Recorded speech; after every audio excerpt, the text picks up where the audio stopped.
시청자 여러분께 문화 인사드립니다. 채널박당 훈장 윤목사입니다. 개혁파 신앙 길라잡이 기독론 9번째 시간입니다. 지난주부터 그리스도의 중보적 사역에 대해서 공부를 하고 있습니다. 지난 강의 복습을 충실히 하셨는지요?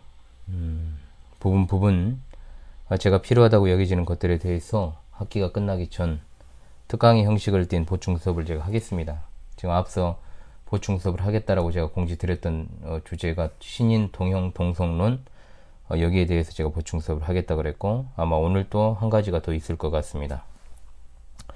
자, 그렇기 때문에 저와 꾸준히 함께 공부하시는 분들은 이해하고 공부하시는데 어려움이 없을 것이라고 생각을 합니다.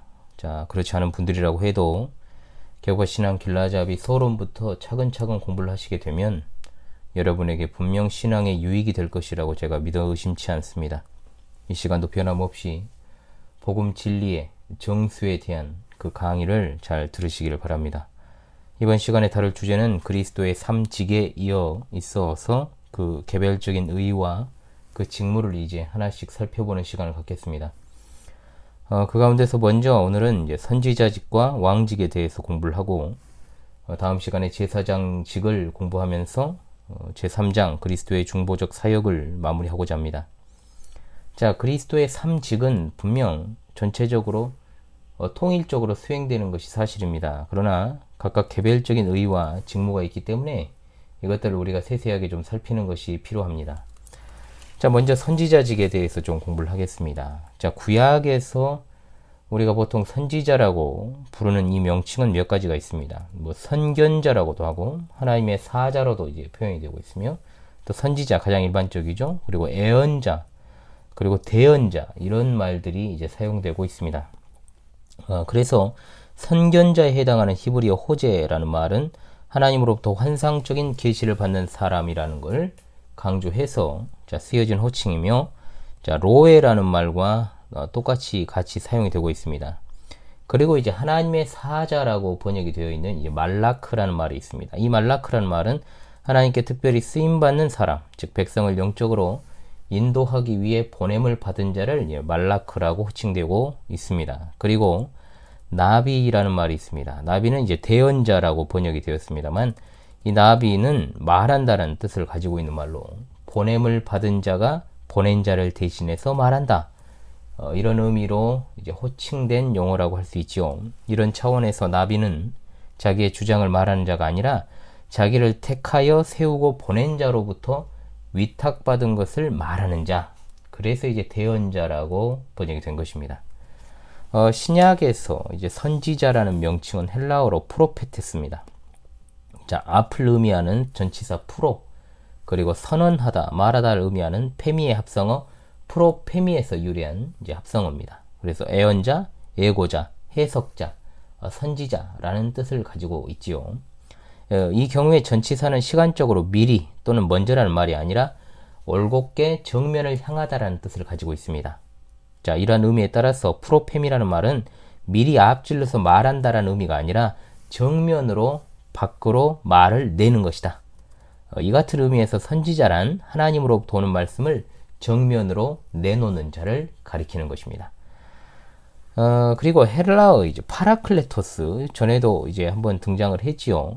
이 파라클레토스라는 말은 남을 돕기 위해 부름받아 온 자, 보통 변호자, 중재자, 협조자, 보혜사라는 의미로 사용된 말이고, 아포스톨로스, 이제 사도라고 이제 번역이 됩니다. 자, 아포스톨로스라는 말도 보냄을 받은 자라는 말을 가지고 있습니다. 의미를 가지고 있죠. 그래서 프로페테스, 즉 애언과 관련해서 제가 이제 좀 보충 수업을 할 예정에 있습니다. 오늘날에 이제 이 애언이라는 말이 굉장히 잘못 사용되는 신뢰들이 많기 때문에 성경에 근거해서 이 애언자라는, 즉 애언을 한다라고 하는 것이 어떤 의미인지를 좀 정확히 좀 밝히는 차원에서 보충 수업을 제가 학기가 끝나기 전에 한번 하도록 하겠습니다. 자, 이상과 같은 용어의 의미를 종합하겠습니다.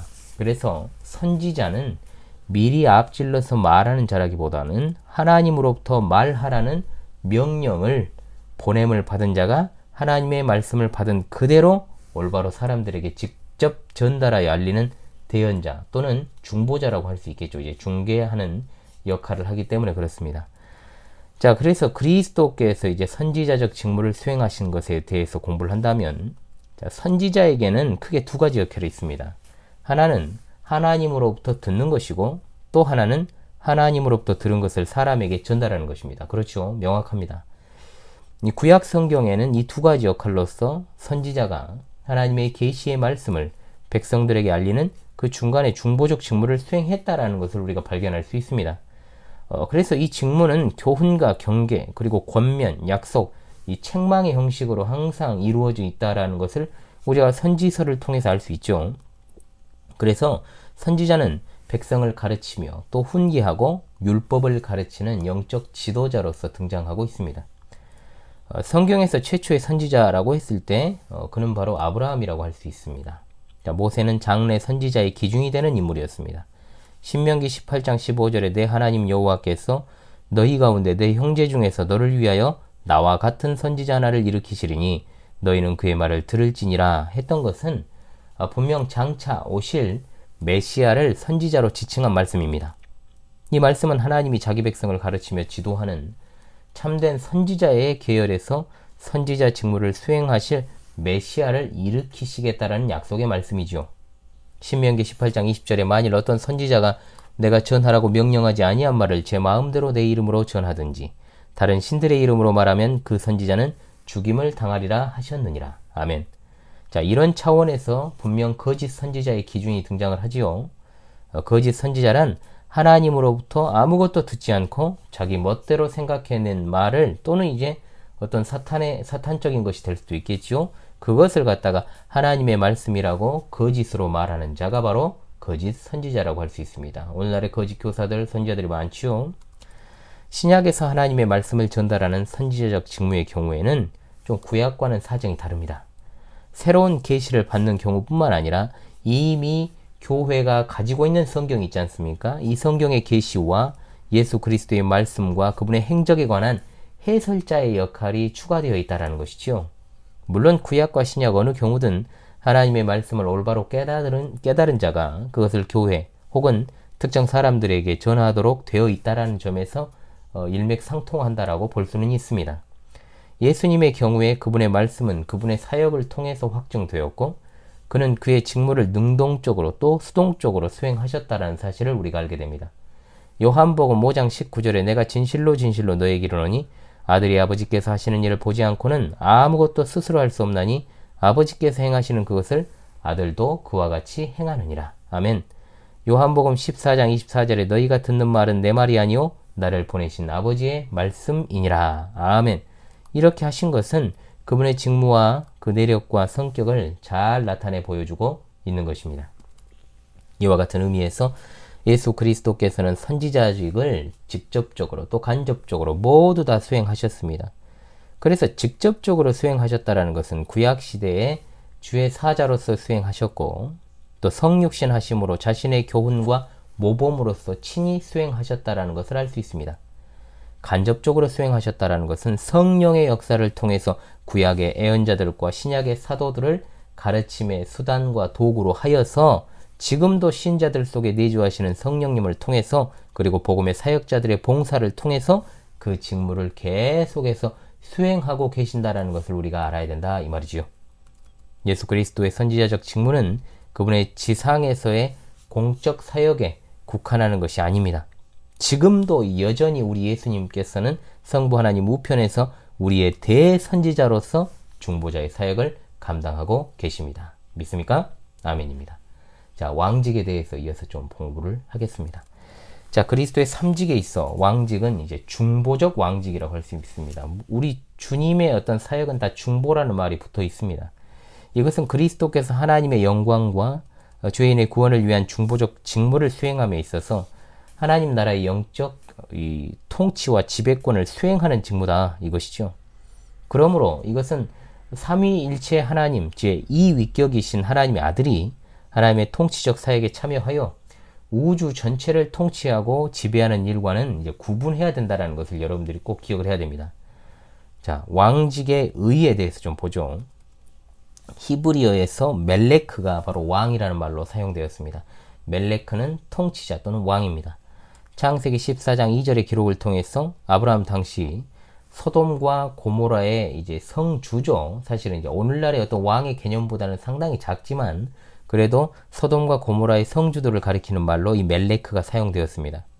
시편과 선지서에서 하나님을 이스라엘의 왕, 또 나의 왕, 나의 하나님, 영원 무궁하신 왕, 만군의 여호와이신 왕, 평강의 왕이라고 이렇게 일컬어지고 있고, 또 참된 왕이신 메시아가 오실 것을 또 스가랴 선지자와 이사야 선지자는 애언하고 있지요. 자, 신약에서는 예수 그리스도를 갖다가 이스라엘의 왕, 주의 이름으로 오시는 왕, 만세의 왕, 만왕의 왕이시며 만주의 주, 혹은 만물 위의 교회의 머리라고 이렇게 지칭하고 있습니다. 성경을 통해서 알 수 있는 왕의 직무는 무엇입니까? 자, 첫 번째로 전쟁이 일어났을 때 대장으로 이제 지휘관이죠. 군대를 거느리고 출전하는 것이고, 그리고 두 번째, 이제 내부에는 상비군을 둬야 되지 않겠습니까? 국경에는 요새를 쌓아서 적의 침입을 방어하는 역할을 수행했고, 또 세 번째, 최고의 재판관으로서 판결을 내리는 임무를 수행하는 것이 또 왕이었고, 그리고 네 번째, 대제사장의 직무를 수행하기도 했습니다. 자, 사무엘이 없을 때 사울과 다윗이 제사를 집례하였고, 물론 문제가 되었습니다. 사울이. 다윗과 솔로몬이 임의로 대제사장을 또 임명하고 또 백성을 축복하기도 했던 사례들을 우리가 볼 수 있습니다. 또한 멜기세덱 아시죠? 아브라함과 모세. 이 삼직은 분명 겸직을 하고 있었던 것을 알 수 있습니다. 이것에 대해서 성경은 그리스도께서 멜기세덱의 반차를 따라 의의 왕, 평강의 왕으로 임재하셨다라는 것을 가르칩니다. 히브리서 6장 20절, 그리로 앞서가신 예수께서 멜기세덱의 반차, 이것은 계열을 뜻하는 것입니다. 영원히 대제사장이 되어 우리를 위하여 들어가셨느니라. 아멘. 히브리서 강서를 통해서 정확히 알게 되실 것입니다. 자, 그리스도와 그렇다면 이제 왕적 직무에 대해서 좀 이제 보겠습니다. 성경은 여러 곳에서 그리스도께서 왕이시라는 사실을 언급하고 있습니다. 그리스도의 나라, 하나님의 나라, 천국의 개념이라는 것은 가시적인 개념이라기보다 그리스도의 영적 통치를 의미하기 때문에 그리스도의 왕직은 영적 통치권을 의미합니다. 자, 그분의 왕국은 힘의 원리가 아닙니다. 은혜의 원리로 통치되는 나라이고, 교회의 머리로서 진리와 지혜와 공의와 거룩과 자비로우신 하나님의 말씀과 보혜사 성령님의 사역에 의해 통치되는 나라라고 할 수 있는 것이죠. 또한 그리스도의 영적인 통치는 분명 현재적이면서 미래적입니다. 현재적으로는 교회의 머리가 되시고 성도들의 심령과 영적인 삶을 주관하시고 사탄의 세력을 제압하시며 은혜와 사랑과 공의로 교회를 보존하시고 인도하시며 나아가시고, 또 미래적으로는 그리스도의 영광스러운 재림과 더불어서 세계를 심판하시는 왕으로서 나타나고 계십니다. 하나님 나라는 하나님의 통치권에 의한 지배 영역입니다. 그래서 하나님의 나라와 하늘나라는 같은 의미로 사용되고 있는 것이죠. 자, 하나님의 지배 영역은 한정되지 않습니다. 전 우주적이고 그분의 통치권은 절대주권입니다. 자, 절대적인 주권을 가진 통치권이다. 하나님은 이스라엘의 왕이십니다. 동시에 현세와 오는 세상의 영원한 왕이십니다. 성경에서 가르치는 하나님 나라는 현실적인 물질 세계의 개념이 아니라 정신적, 영적 세계, 초현실적 세계이고 또 초역사적인 개념이라는 것을 우리가 알아야 됩니다. 예수님께서는 요한복음 18장 36절에서 말씀하시기를 내 나라는 이 세상에 속한 것이 아니니라. 만일 내 나라가 이 세상에 속한 것이었더라면 내 종들이 싸워 나로 유대인들에게 넘겨지지 않게 하였으리라. 이제 내 나라는 여기에 속한 것이 아니니라고 말씀하셨습니다.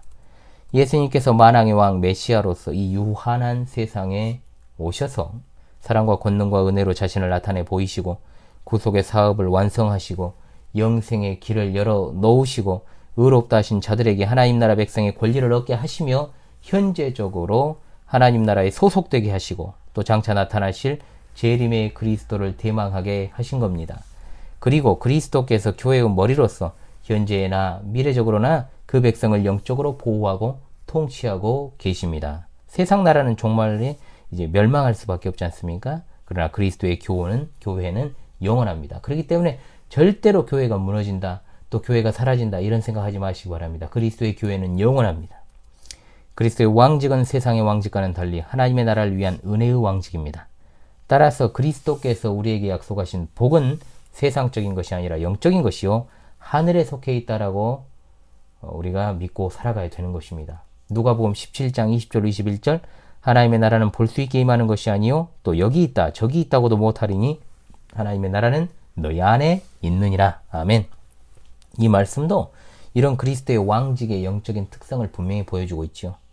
로마서 14장 17절에 하나님의 나라는 먹는 것과 마시는 것이 아니요 오직 성령 안에 있는 의와 평강과 희락이라고 말씀합니다. 그것도 하나님 나라가 물질적 세계가 아니라 영적 세계라는 것을 잘 보여주는 말씀이라 할 수 있습니다. 따라서 예수 그리스도의 왕직의 권능은 현재적으로는 감추어져 있지만 그리스도의 영광스러운 재림과 더불어서 그 권능이 나타나며 그때가 되면 그리스도의 영적 통치가 이제는 눈에 보이는 형태로 온전하게 실현되게 되는 겁니다. 전 우주의 왕이시고 그 백성의 중보자이신 그리스도께서 현세적으로는 개인과 사회와 나라를 하나님의 섭리로 다스리시고 자신의 피로 값주고 사신 바 된 택자들의 영적인 성장과 점진적인 성화와 궁극적인 완성까지 모든 것을 다 인도하고 계시는 겁니다. 또한 자기 백성을 환난과 위험으로부터 보호하여 주시며 그의 모든 원수들을 무릎 꿇게 하시고 멸하심으로 자신의 의를 나타내시는 분이십니다. 얼마나 든든합니까, 여러분? 걱정하지 마시기 바랍니다.